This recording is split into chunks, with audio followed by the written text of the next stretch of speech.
So, who thinks that Shigionoth is a person? We all pretty much said it's a person, yeah?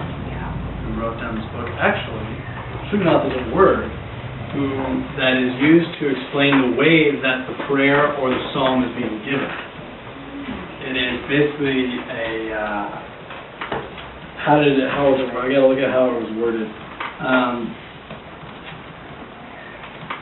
Rather than the word, it's a word to explain a song composed under the influence of strong emotion, a song of impassioned imagination with suitable music. And that's how it's worded in Easton's Bible Dictionary. So this Shigionoth is actually a word to describe how Habakkuk is proclaiming this prayer. If we want to look at Psalm 7, we can see the word is actually used in Psalm 7, but it's also, that psalm is very similar to what we have here in Habakkuk. And this is David pretty much singing unto the Lord. It says in the beginning, in Psalm 7, a Shiggaion of David, which he sang to the Lord concerning Cush, a Benjaminite. And it goes through, and you can read it when you go to this part of Habakkuk, and you can, if you want to compare them and observe this as the Psalms, I think that's okay. But the idea is that this Shigionoth, this Shigionoth, I think, is the plural version of Shiggaion used in Psalm 7. Okay? So it's him passionately proclaiming this prayer to the Lord. It's setting, when they use this word, it's basically he's setting the scene for how he's praying unto God, how he's directing it towards Yahweh. Okay? When we go through it, the majority of the prayer is basically it's like describing and depicting symbolism of God's wrath, of God's power. He uses two symbols. I think I said two symbols. It uses war symbolism. It uses geographical symbolism, weather/traditional symbolism. So you see geographical locations. You see means and things of war, and you also see weather, the way God uses His power through nature and things like that. It's just He's going through all the things, saying like, this is God's wrath, this is God's power, this is how God does things. You are Almighty God, you are all powerful. And that's the majority of the prayer. And then the final three verses is 17 through 19. And we go through all these things talking about violence and destruction and war and how it's all around. And then we get to this final part. And Habakkuk basically, this is his closing for this prayer, and I'm going to read it for you. Though the fig tree does not blossom, and no fruit is on the vines, though the produce of the olive fails, and the fields yield no food, and though the flock is cut off from the fold, and there is no herd in the stalls, yet I will rejoice in the Lord. I will exalt in the God of my salvation. God, the Lord, is my strength. He makes my feet like the feet of a deer, and makes me tread upon the heights. And then the final part, to the leader with stringed instruments. This final chapter, this prayer unto the Lord, and especially in the closing verses, is an application for the book, I think. We see the book opening with Habakkuk's questions and God's answer to the questions. And Habakkuk, he asks the question, why is this happening? And God tells him, well, I'm going to bring judgment upon it. And he says, well, why are you going to bring judgment on those? Why are you bringing people that are even worse than those who are causing all this stuff? And then God tells them to write this out. And they go through it all, but basically, I'm getting into application now. I'm going to go ahead and move into it. Basically, Habakkuk is talking to God, and he asks God a question, and God gives him an answer. Straightforward answer. And you see the way that Habakkuk handles it with this prayer, with this final part. He talks about destruction. He talks about the power of God. He talks about the might of the Lord.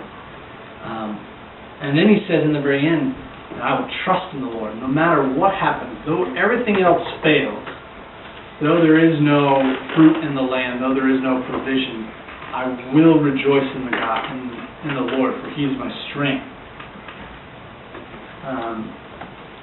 And this is the part that I just really like. It says, though all the suffering and failure of produce and prosperity, I will rejoice in the Lord, for He is my strength. That's my paraphrase of the idea of the closing verses. And I had to ask myself when I was finishing up this, when I ask God a question, am I going to be okay with the answer? Am I going to continue to rejoice in the Lord? Am I going to continue to say He's my strength? Even if the question doesn't seem, even if the answer isn't what I want it to be, even if the answer seems harsh, even if the answer seems to not make any sense at all, am I going to continue to trust in the Lord, even though the produce and prosperity is falling to the side and there is nothing? Am I going to rejoice in the Lord? And it was really hard to say that I could do that, but the reality is yeah, I'm going to trust in the Lord. Yeah, when things fall apart, all I have left is God. And I think that that's the place that we all need to get at as followers, is when everything else falls away, because it will, are we still going to rejoice in the Lord? I think we all can say, part of our testimony, we've lost things. We've had to give up things in order to be at the place we're at right now. And we're still following God. But what if even the little things that you have left were torn from you? What if they all fell to the side? Would you still rejoice in the Lord? Because He's your strength? I know it would be really hard for me, but, the reality is God says that this is a fallen world, this is a broken world, and bad things happen. We all went through Job. We all struggled with it. Didn't like it, but we went through it. And this application is kind of the same idea. Bad stuff happens in the world, but it doesn't change how good God is. Okay? Though all these struggles arise, though people are killing people, God is still good. I really wanted to, we wouldn't have been able to do it, but I was thinking yesterday, it would have been cool for the application part of this book is if we all got into a 15-passenger van and drove up to Tantalus and looked over the city, and then we would have went into this. But basically, I'll ask you the questions I asked. If you were up above Honolulu, and you were looking down into the city, and you weren't even thinking about yourself and your own struggles and stuff you go through, but you were to look down on the city, what would you see? As spiritual atmospheres, as things that are happening, what would come to mind? When I thought, go ahead. You want to say something? No. No? Oh, okay. Just breathe that. I would laugh. Oh, okay. Sorry. What came to mind when I asked myself that question was, if I was to look down on the city, if I was above Honolulu and I looked down, just from my experiences in the city, I would see a lot of forced sexual slavery. I would have seen a lot of death, murder, abortion. I would have seen a lot of reliance and need on drugs, which also goes into families being torn apart. I would have seen a lot of hatred between brothers and sisters. I would have seen divorce in families and divisions in families. I would have seen a lot of racism and division in people groups. I would have seen all this wickedness, and I would have had to ask, is God good, even though all this stuff is happening in this city, just in Honolulu itself? Is God good? Yeah, He is, because, these things are happening and they're terrible, but it doesn't change the promise that God already made. Okay, we as Christians know that God said it's going to be hard. Jesus said that, you as my followers going out into this broken world to save the lost will be persecuted. And you will face a moment where you're going to have to choose me or the world. And if you choose me, the world's going to persecute you.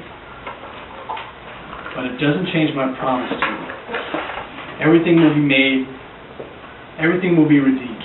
I will bring redemption. And you will be among the people that are redeemed. And you will spend eternity in perfection with me. That's the promise of the Lord. And so often we get caught up in what's happening immediately, right now.